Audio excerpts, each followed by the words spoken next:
North Korea, जब भी ये नाम सुनते हैं तो दिमाग में क्या आता है? शायद एक अजीब सा तानाशाह, मिलिट्री परेड्स, है ना? लेकिन जो हेडलाइंस में दिखता है वो पूरी कहानी नहीं है। असली कहानी उस सिस्टम की है, उस कंट्रोल की, जो वहाँ के हर एक इंसान की जिंदगी के हर पहलू को कंट्रोल करता है। तो चलिए इसको थोड़ा गहराई से समझते हैं। तो इस पूरे सिस्टम को समझने के लिए कहाँ से शुरू करें? स्टैटिस्टिक्स और फैक्ट से बेहतर है एक इंसान की कहानी से शुरू करते हैं। एक ऐसी कहानी जो इस पूरे सिस्टम की असलियत सामने ला देती है। ये नॉर्थ कोरिया का एक बुनियादी कानून है। सोचिए जरा, गिल्ट बाय एसोसिएशन, मतलब अगर किसी ने कोई पॉलिटिकल गलती की तो सजा सिर्फ उसे नहीं मिलेगी, सजा उसके बच्चों और उनके बच्चों तक को भुगतनी पड़ेगी, 3 पीढ़ियों तक। और यहीं से हमारी कहानी शुरू होती है। मिलिए शिन डोंग ह्यूक से। इनका जन्म ही एक पॉलिटिकल प्रिजन कैंप में हुआ, कैंप नंबर 14। क्यों? क्योंकि इनके अंकल ने साउथ कोरिया भागने की हिम्मत की थी।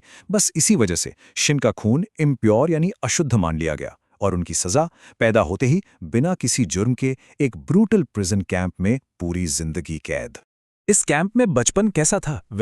खाने के लिए सिर्फ मक्के का दलिया, जिंदा रहने के लिए घास और चूहे खाने पड़ते थे। यहां इंसानियत जैसी कोई चीज थी ही नहीं। शिन को सिखाया गया था कि फैमिली से बढ़कर गार्ड्स के प्रति वफादारी है। जब वो सिर्फ 13 साल के थे, उन्होंने थोड़े एक्स्ट्रा खाने की उम्मीद में अपनी ही माँ और भाई के भागने के प्लान की खबर दे दी। इसके बाद उन्हें अपनी आंखों के सामने उनकी मौत देखनी पड़ी और उनको खुद 6 महीने तक टॉर्चर किया गया।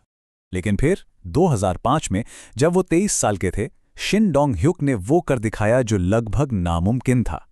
वो उस मैक्सिमम सिक्योरिटी कैंप से भाग निकले और उनका एस्केप वो भी उतना ही भयानक था।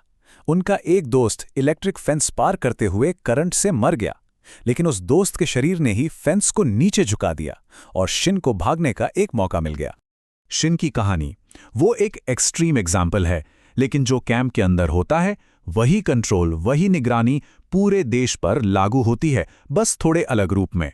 अब बात करते हैं उस nation wide system of surveillance की जो हर एक नागरिक की जिंदगी कंट्रोल करता है। यहां सरकार लिटरली सब कुछ कंट्रोल करती है। कोई कहां रहेगा, क्या काम करेगा, क्या पढ़ेगा, यहां तक कि कोई क्या कपड़े पहनेगा, उसका हेयर स्टाइल कैसा होगा और वो कौन सी फिल्में देखेगा, सब कुछ स्टेट डिसाइड करता है। पर्सनल चॉइस वो कॉन्सेप्ट ही एग्जिस्ट नहीं करता। चलिए फैशन की बात करते हैं।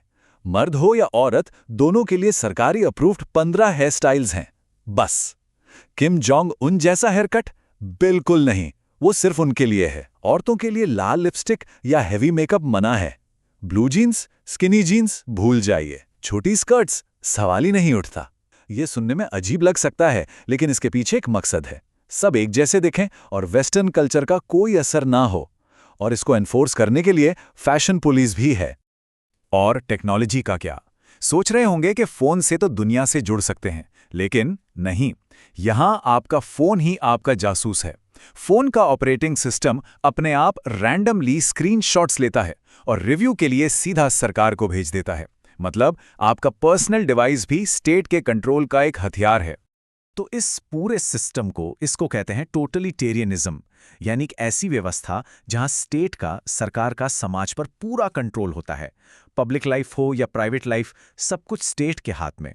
यहां इंडिविजुअल की कोई पहचान नहीं, बस स्टेट ही सब कुछ है। और बाहर की दुनिया से कांटेक्ट वो भी बंद है। बिना परमिशन के देश से बाहर नहीं जा सकते। कोई फॉरेन मूवी देख ली तो सालों की सजा या फिर सरेआम फांसी भी हो सकती है। सोशल मीडिया, इंटरनेट, हाँ एक इंटरनेट है, लेकिन वो स्टेट कंट्रोल्ड है, जिसमें बस कुछ ही अप्रूव्ड वेबसाइट्स हैं। इसीलिए जो थोड़ी बहुत फॉरेन मीडिया स्मगल होकर आती है, उसे लोग छिपकर अंधेरे में बिल्कुल धीमी आवाज में देखते हैं, क्योंकि इंफॉर्मेशन को कंट्रोल करना इस रिजीम के जिंदा रहने के लिए सबसे जरूरी है। तो सवाल उठता है कि आखिर ये रिजीम इतने सालों से इतनी मजबूती से कैसे टिका हुआ है? आखिर इसके पिलर्स ऑफ पावर यानी सत्ता के स्तंभ क्या हैं? आइए देखते हैं। सबसे पहला और सबसे इंपॉर्टेंट पिलर है सोंगुम सिस्टम। ये एक तरह की जाति प्रथा है, लेकिन ये जन पर नहीं बल्कि किसी का परिवार की पॉलिटिकल लॉयल्टी पर बेस्ड है। इसमें 3 क्लास हैं। सबसे ऊपर कोर क्लास, ये लॉयल लोग हैं जो कैपिटल प्योंगयांग में रहते हैं और जिनको सारी सुविधाएं मिलती हैं। बीच में आती है वेवरिंग क्लास, जिनके ऊपर हमेशा शक रहता है और नजर रखी जाती है। और सबसे नीचे हॉस्टाइल क्लास, इन्हें राज्य का दुश्मन माना जाता है और इनकी जिंदगी भेदभाव और मुश्किलों से भरी होती है। किसी की पूरी जिंदगी, उसका खाना, उसका घर, सब कुछ इस क्लास से तय होता है। दूसरा पिलर, स्टेट का मकसद समाज में पूरा अविश्वास पैदा करना।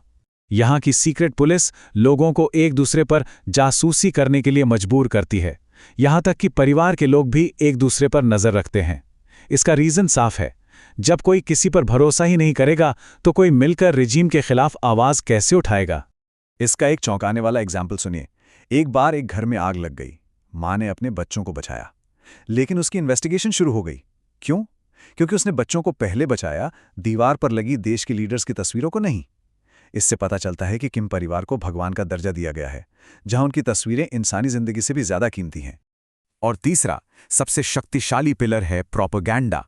यहाँ के लीडर्स को सुपर ह्यूमन पावर्स वाले देवताओं की तरह दिखाया जाता है। बाहर की दुनिया को एक ऐसी जगह बताया जाता है जहां सिर्फ करप्शन और तबाही है, और नॉर्थ कोरिया के लोगों को ये विश्वास दिलाया जाता है कि वो दुनिया के सबसे खुश और किस्मत वाले लोग हैं।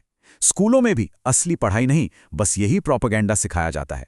मतलब पैदा होते ही लोगों को एक झूठी दुनिया में रखा जाता है ताकि वो कभी सवाल ही ना उठाएं। लेकिन हर सिस्टम में, चाहे वो कितना भी मजबूत क्यों ना हो, दरारें पड़ी जाती हैं।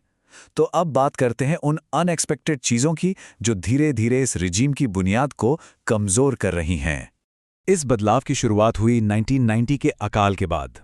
जब सरकार लोगों को खाना नहीं दे पाई तो लोगों ने जिंदा रहने के लिए मामला अपने हाथ में ले लिया, और तब पैदा हुए जंगमडांग, यानी इल्लीगल ब्लैक मार्केट्स। और इंटरेस्टिंग बात यह है कि इन्हें ज्यादातर औरतें चलाती थीं। जो चीज़ इल्लीगल शुरू हुई थी वो अब लोगों के सर्वाइवल के लिए ज़रूरी बन गई। और इससे एक बहुत बड़ा सोशल चेंज आया।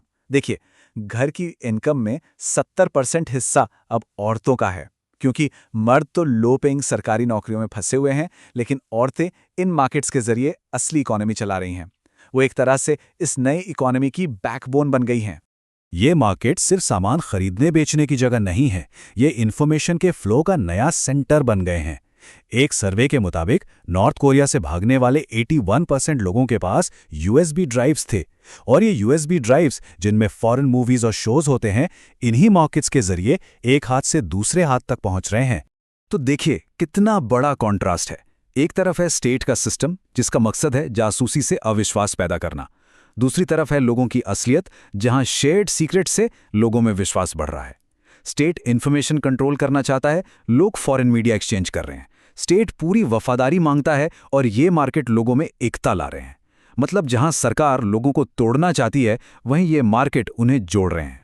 और एक और इंटरेस्टिंग चीज हो रही है, रिश्वतखोरी। करप्शन अब लाइफ का एक हिस्सा बन गया है। लोग अब नियमों से उतना नहीं डरते। क्यों? क्योंकि उन्हें पता है कि ऑफिशियल्स को पैसे खिलाकर काम चलाया जा सकता है। और आयरनी देखिए, जो सिस्टम कंट्रोल पर बना था, उसी सिस्टम का करप्शन अब स्टेट की अथॉरिटी को कमजोर कर रहा है। जब रूल्स खरीदे और बेचे जा सकते हैं तो डर का राज धीरे धीरे खत्म होने लगता है। तो आखिर में सवाल ये बचता है, टोटल कंट्रोल और ह्यूमन कनेक्शन, इस जंग में जीत किसकी होगी? नॉर्थ कोरिया की कहानी एक तरफ ब्रूटल कंट्रोल की है, तो दूसरी तरफ इंसान के जिंदा रहने की जिद और आपस में जुड़ने की चाहत की। आगे क्या होगा, ये इस बात पर निर्भर करेगा कि इन दोनों में से कौन ज्यादा ताकतवर साबित होता है।